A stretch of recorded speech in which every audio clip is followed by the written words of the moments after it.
I got my copy of the Lorax, so I get to read it to you because I just love this story so much. The Lorax by Dr. Seuss.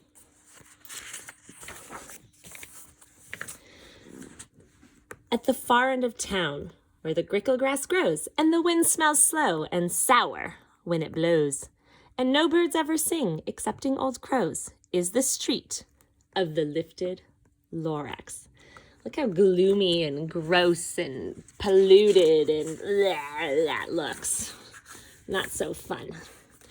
And deep in the grickle grass, some people say, if you look deep enough, you can still see today where the Lorax once stood, just as long as it could, before somebody lifted the Lorax away.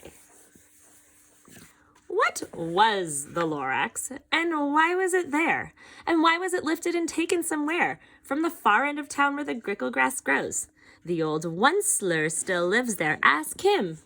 He knows. The old Onceler's house. You won't see the Onceler. Don't knock at his door. He stays in his lurkum on top of the store.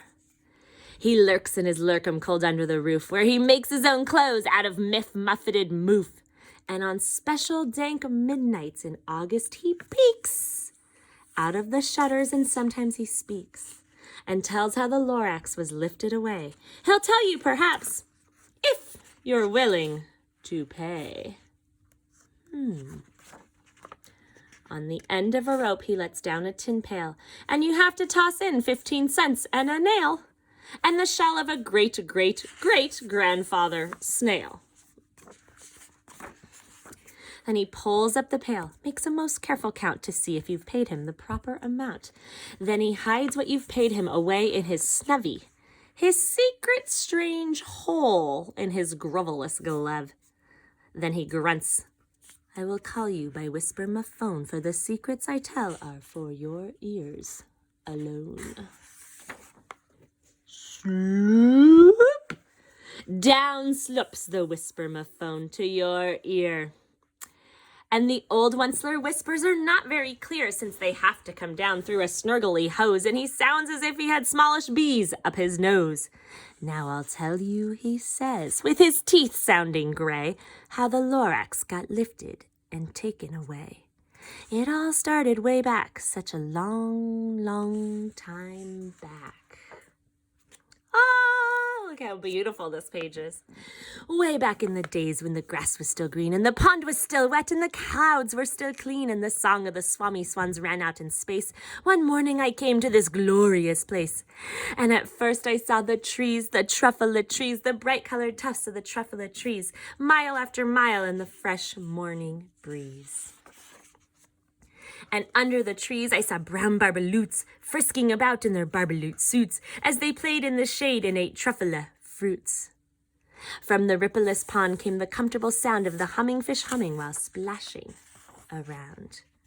But those trees, those truffula trees, all my life I've been searching for trees such as these. The touch of their tufts was much softer than silk, and they had the sweet smell of fresh butterfly milk. I felt a great leaping of joy in my heart. I knew just what I'd do. I unloaded my cart. I notice an axe and some other stuff coming out, and here we go. In no time at all, I had built a small shop. Then I chopped down a truffula tree with one chop, and with great skillful skill and with great speedy speed, I took the soft tuft and I knitted a thneed.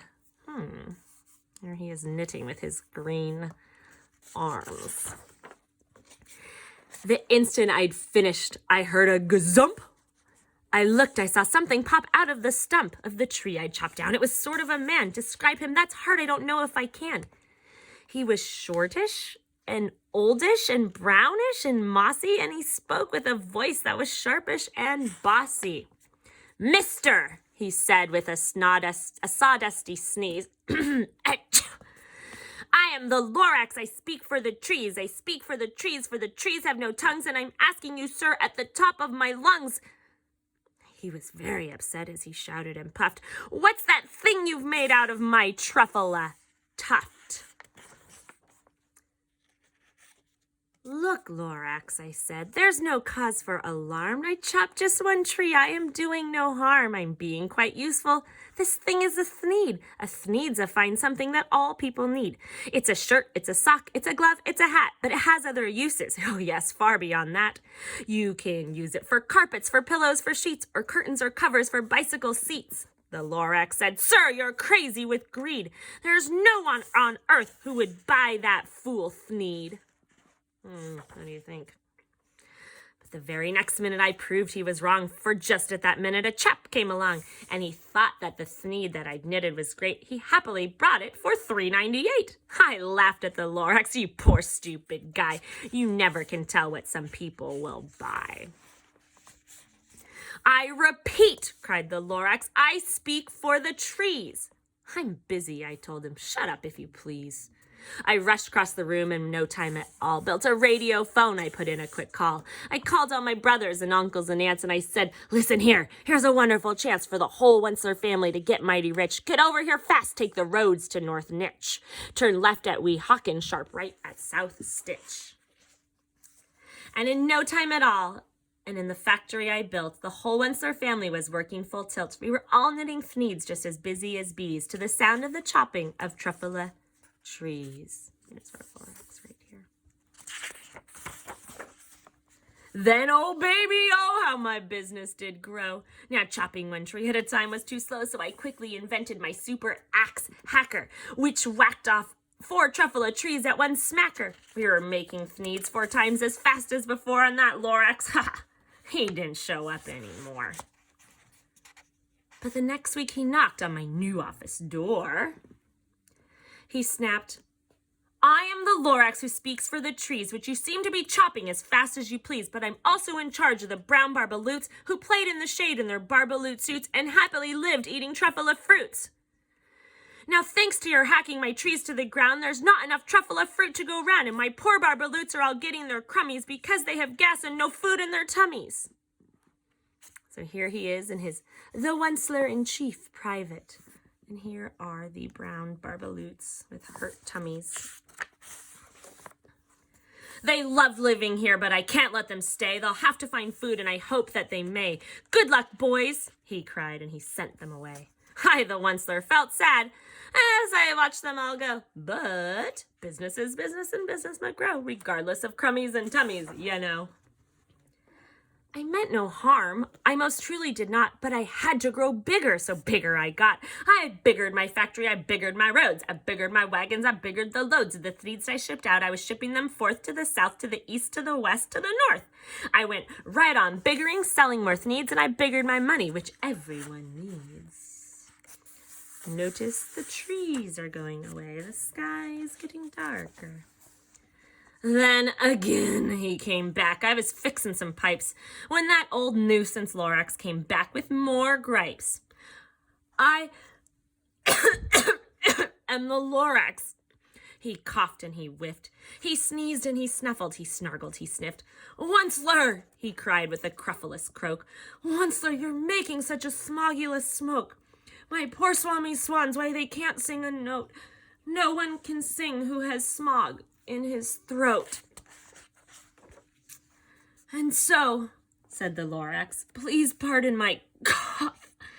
They cannot live here, so I'm sending them off. Where will they go? I don't hopefully know. They may have to fly for a month or a year to escape from the smog you've smogged up around here. What's more, snapped the Lorax. His dander was up. Let me say a few words about gluppity-glup. Your machinery chugs on day and night without stop, making gluppity-glup, also schloppity-schlop. And what do you do with this leftover goo? I'll show you, you dirty old Wensler man, you. Oh. You're glumping the pond where the humming fish hummed. No more can they hum, for their gills are all gummed. So I'm sending them off. Oh, their future is dreary. They'll walk on their fins and get woefully weary in search of some water that won't be so smeary. And then I got mad. I got terribly mad. I yelled at the Lorax. Now listen here, Dad. All you do is yap yap and say bad, bad, bad, bad, bad. Well, I have my rights, sir, and I'm telling you, I intend to go on doing just what I do. And for your information, you Lorax, I'm figuring on biggering and biggering and biggering and biggering. Turning more truffula trees into needs which everyone needs. And at that very moment, we heard a loud whack. From outside in the fields came a sickening smack of an axe on a tree. Then we heard the tree fall, the very last truffula tree of them all. No more trees, no more needs, no more work to be done. So in no time, my uncles and aunts, everyone, all waved me goodbye. They jumped into my cars and drove away under the smoke-smuggered stars. Now all that was left 'neath the bad-smelling sky was my big empty factory, the Lorax, and I. The Lorax said nothing, just gave me a glance, just gave me a very sad, sad backward glance as he lifted himself by the seat of his pants, and I'll never forget the grim look on his face when he hoisted himself and took leave of this place, through a hole in the smog without leaving a trace. And all that the Lorax left here in this mess was a small pile of rocks with the one word, unless. Whatever that meant. Well, I just couldn't guess. That was long, long ago. But each day since that day, I've sat here and worried away. Through the years while my buildings have fallen apart, I've worried about it with all of my heart. But now, said the Onceler, now that you're here, the word of the Lorax seems perfectly clear. Unless someone like you cares a whole awful lot, nothing is going to get better. It's not. So, catch, calls the Onceler. He lets something fall. It's a truffula seed. It's the last one of all. You're in charge of the last of the truffula seeds, and truffula trees are what everyone needs. Plant a new truffula, treat it with care, give it clean water, and feed it fresh air. Grow a forest, protect it from axes that hack. Then the Lorax and all of his friends may come back. The end. I love this story so much. It's really appropriate here on Earth Day, but I also think that it really goes well with everything we did in the beginning of the year with the National Park System and John Muir, and just that idea of protecting nature and giving it a chance. Treat it with care, give it clean water, and feed it with fresh air. All right. So that's one of my favorite stories of all time, the Lorax.